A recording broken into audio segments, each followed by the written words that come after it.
পরিবারের সবাই মমতা বন্দ্যোপাধ্যায়ের অন্ধ সমর্থক, তাই অল্প বয়স থেকে নেত্রীকে ভালোই চেনেন কালনার রেজাউল ইসলাম মোল্লা। সিঙ্গুর নন্দীগ্রাম আন্দোলনে তাকে মুখ্য ভূমিকায় দেখতে পাওয়া, জননেত্রী থেকে ধীরে ধীরে মুখ্যমন্ত্রীর আসন। মমতা বন্দ্যোপাধ্যায়ের রাজনৈতিক জীবন যেন তাঁর কাছে বিস্ময়। বরাবরই ইচ্ছে ছিল এমন বিষয় নিয়ে গবেষণা করা যা মানুষকে নাড়া দেবে, তাই বাংলার মুখ্যমন্ত্রীকেই বেছে নিয়েছেন বিদ্যাসাগর বিশ্ববিদ্যালয়ের MBA এর ছাত্র রেজাউল।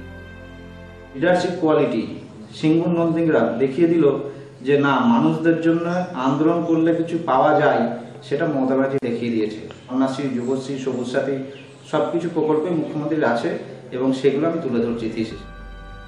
ছোটবেলা থেকেই জনসেবায় এগিয়ে যেতেন রেজাউল, তাই মমতা বন্দ্যোপাধ্যায় তার কাছে রোল মডেল। মুর্শিদাবাদের ডোমকল কলেজ থেকে BBA পাশ করার পর বিশ্ববিদ্যালয়ে MBA নিয়ে পড়ছেন।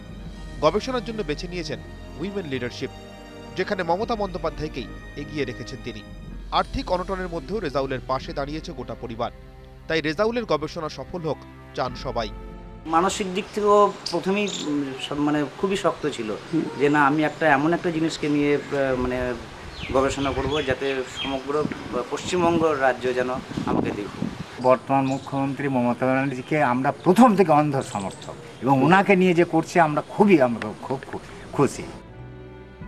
12 জুলাই দীঘায় সরাসরি মুখ্যমন্ত্রীর সঙ্গে দেখা হয় রেজাউল মোল্লার।